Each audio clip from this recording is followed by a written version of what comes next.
प्रिय दर्शकों, आप सभी का स्वागत है हमारे इस YouTube चैनल पर। दर्शकों, अक्सर आपने भगवान राम के संदर्भ में एक चीज को श्रवण किया होगा और भगवान राम कहा करते थे, रघुकुल रीत सदा चली आई, प्राण जाए पर वचन न जाई। दर्शकों, आपने कभी इसका अर्थ समझा है और इसकी गहराई को कभी आपने समझा है? चलिए इस बात को थोड़ी देर के लिए यहीं पर हम विराम देते हैं और आगे बढ़ते हैं। दर्शकों, क्या आपने कभी यह सोचा है कि हम अपने नेक्स्ट जनरेशन को क्या दे करके जाते हैं या उन्हें क्या देने की हमारी अभिलाषा होती है?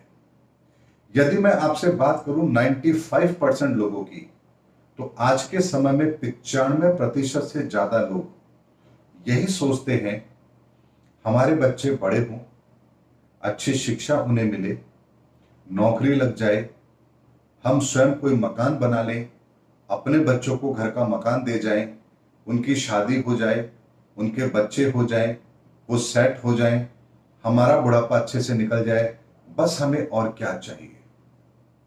दर्शकों, कहीं यही सोच आपकी तो नहीं है? क्या आपको भी लगता है कि ये सब चीज अगर हो जाएंगी तो आपका जीवन सफल हो जाएगा? लेकिन दर्शकों, अब एक तीसरे सिनेरियो की तरफ चलते हैं। हम अपने बच्चों को बहुत कुछ अच्छा देना चाहते हैं और उसके लिए पूरी जिंदगी मेहनत भी करते हैं और हम उनको वो चीज देने में कामयाब भी होते हैं, लेकिन उसके बाद भी न जाने क्यों हमारे मन में एक संशय बना रहता है, क्या बुढ़ापे में हमारे बच्चे हमारा साथ देंगे या नहीं देंगे? दर्शकों, उसके विपरीत यदि हम बात करें अफगानिस्तान की, अफगानिस्तान के अंदर वो सुख सुविधाएं नहीं है जो हिंदुस्तान में हम लोगों को है। हम अपने बच्चों को जो दे सकते हैं, हम बेहतर देने की कोशिश करते हैं, लेकिन अफगानिस्तान, वहां के हालात देखिए आप, वहां लोग अपनी जिंदगी के लिए भी तरस रहे हैं, बेसिक सुख सुविधाओं का अभाव है। लेकिन उसके बावजूद भी एक चीज ऐसी है जो पीढ़ी दर पीढ़ी ट्रांसफर हो रही है। 20 साल से अमेरिका वहां पर कोशिश करता रहा विचारधारा को बदलने की, लेकिन वो कामयाब नहीं हुआ। हथियारों के बल पर उनको सुधारने की कोशिश हुई, लेकिन वो कामयाब नहीं हुई।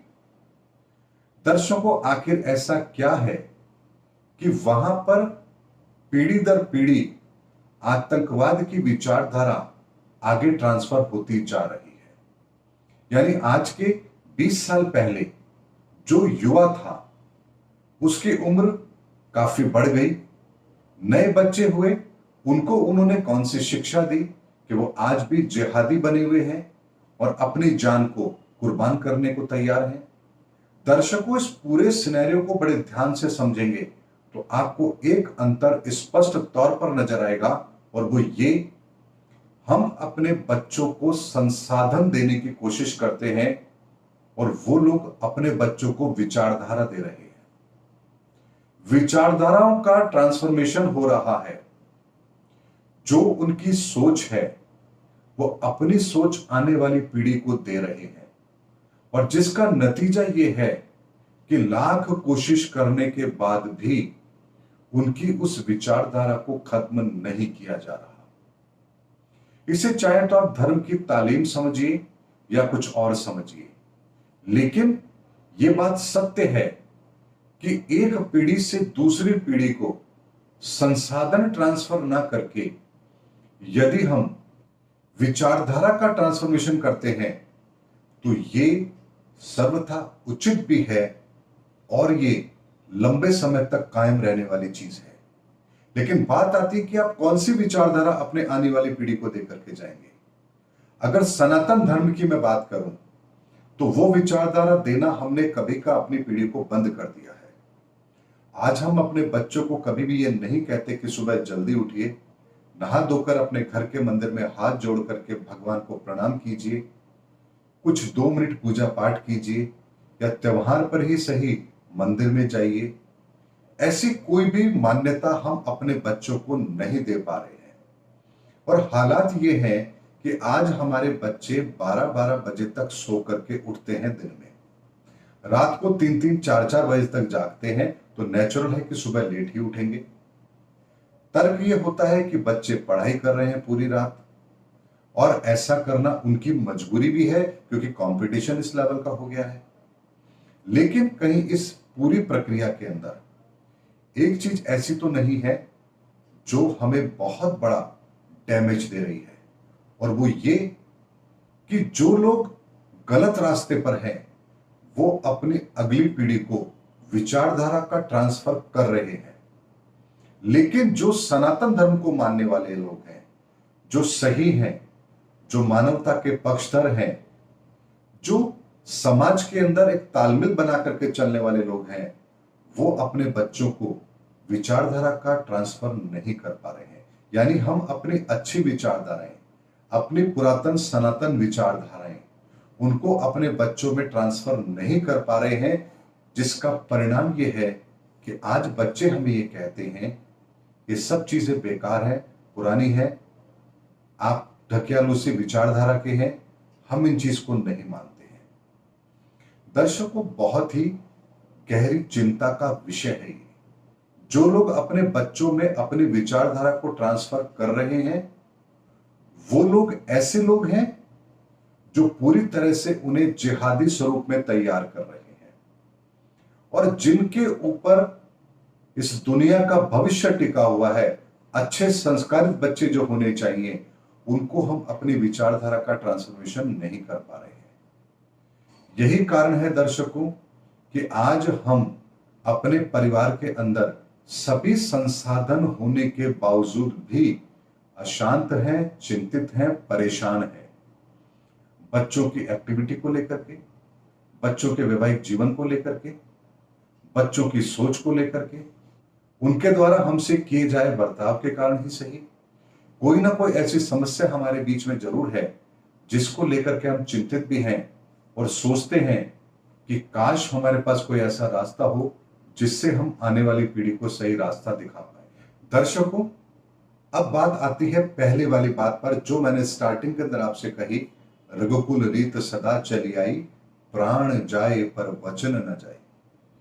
दर्शकों, भगवान राम ने इस छोटे से वाक्य के अंदर हमको क्या समझाया कि अपने कुल की रीति रिवाजों को, अपने कुल के नियम कायदों को, अपने धर्म की पहचान को, अपने धर्म की सनातन प्रक्रिया को कभी भी ना स्वयं भूलना चाहिए और ना ही अपनी पीढ़ी को भूलने देना चाहिए। हमारा दायित्व है कि हम उसको याद रखें और हमारे रहते रहते हम अपने बच्चों को भी उस कर्म को करने के लिए अभ्यस्त करें। तभी हम अपने कुल की विचारधारा, अपने सनातन धर्म की विचारधारा, अपनी श्रेष्ठ विचारधारा, मानवता की विचारधारा अपने बच्चों में ट्रांसफर कर पाएंगे। नहीं तो होगा ये, हम अपने बच्चों की पहचान सिर्फ उनके पैकेज से करेंगे। आपके बेटे का पैकेज कितना है, मेरे बेटे का पैकेज कितना है। यदि आपका बेटा 40 लाख के पैकेज पर है, मेरा बेटा 20 लाख के पैकेज पर है, तो आपका बेटा ज्यादा योग्य है। ये परिभाषा हमारे बच्चों की हो जाएगी। जबकि हकीकत यह है, बच्चों की योग्यता के आधार पर उनका आकलन होना चाहिए, ना कि उनकी कमाई के आधार पर। लेकिन यदि विचारधाराओं का ट्रांसफॉर्मेशन हम नहीं कर पाए, उनको हम अपनी अगली पीढ़ी तक नहीं पहुंचा पाए, अपनी विचारधाराएं, श्रेष्ठ विचारधाराएं, सनातन विचारधाराओं को यदि हम ट्रांसफर नहीं कर पाए अगली पीढ़ी में, तो फिर हम बहुत बड़ा नुकसान अपना करेंगे। बेशक धन तो हम कमा लेंगे, लेकिन एक ऐसी पीढ़ी का निर्माण हम कर जाएंगे जो आने वाले समय में या तो अपनी सनातन पहचान को ही भूल जाएगी, या किसी जोर जबरदस्ती के कारण किसी और धर्म के अंदर परिवर्तित हो जाएगी। दर्शकों, ये बहुत गहरी चिंता का विषय है और इसके लिए कोई और जिम्मेदार नहीं है, इसके लिए हम स्वयं जिम्मेदार हैं, क्योंकि हम लोगों ने ये सोचा हुआ है कि पीढ़ी को क्या देना है, संसाधन देना है। पीढ़ी को विचारधारा नहीं देनी है, बल्कि पीढ़ी को संसाधन देने हैं। जबकि हकीकत यह है कि पीढ़ी को विचारधारा ट्रांसफर की जानी चाहिए, संसाधन नहीं, क्योंकि एक संसाधन दूसरी पीढ़ी तक ट्रांसफर होते होते प्रायः विलुप्त हो जाते हैं। लेकिन अगर हम उनको संस्कार दे रहे हैं तो वो एक पीढ़ी से अगली पीढ़ी और अगली पीढ़ी से उसके बाद वाली पीढ़ी में ट्रांसफर होते हैं। और यही कारण है कि सनातन धर्म इतना पुराना है, क्योंकि हम वैदिक समय पर लोगों को अपनी विचारधारा ही ट्रांसफर किया करते थे। संसाधनों के ट्रांसफॉर्मेशन की बात होती ही नहीं थी, संसाधनों के ट्रांसफर की बात भी नहीं होती थी। हम धीरे धीरे अपनी विचारधारा के आधार पर संसाधनों को भी परिवर्तित करते रहे हैं और अपने ट्रांसफर करने की प्रक्रिया को भी चेंज करते रहे हैं। लेकिन हम ये भूल गए कि आने वाली पीढ़ी के लिए सबसे श्रेष्ठ अगर कोई चीज है तो वो है विचारधाराओं को ट्रांसफर करना, अपनी अगली पीढ़ी को श्रेष्ठ विचारधारा देकर के उनको बड़ा करना, उनको आगे बढ़ाना। यही हमारा धर्म भी है और यही हमारे लिए श्रेष्ठ भी है, क्योंकि इसी से हम पितृ ऋण से मुक्त होते हैं। पितृ ऋण क्या होता है इस पर मैं किसी और वीडियो में आपको बताऊंगा, लेकिन पितृ ऋण से उऋण होने का सबसे श्रेष्ठ मार्ग है कि आप अपनी अगली पीढ़ी को अच्छी विचारधाराओं का, अपनी श्रेष्ठ विचारधाराओं का, सनातन विचारधाराओं का ट्रांसफर करें और उन्हें भी अगली पीढ़ी को उस चीज को ट्रांसफर करने के लिए प्रेरित करें।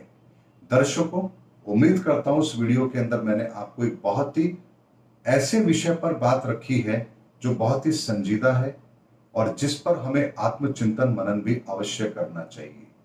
वर्तमान समय भी संसाधनों के ट्रांसफर का नहीं है, बल्कि विचारधाराओं को ट्रांसफर करने का है, और ये काम पिछले कुछ सालों में बहुत तेजी से हो भी रहा है और हमें इस गति को आगे भी बढ़ाना है। उम्मीद करता हूं दर्शकों मेरा वीडियो आपको जरूर पसंद आया होगा।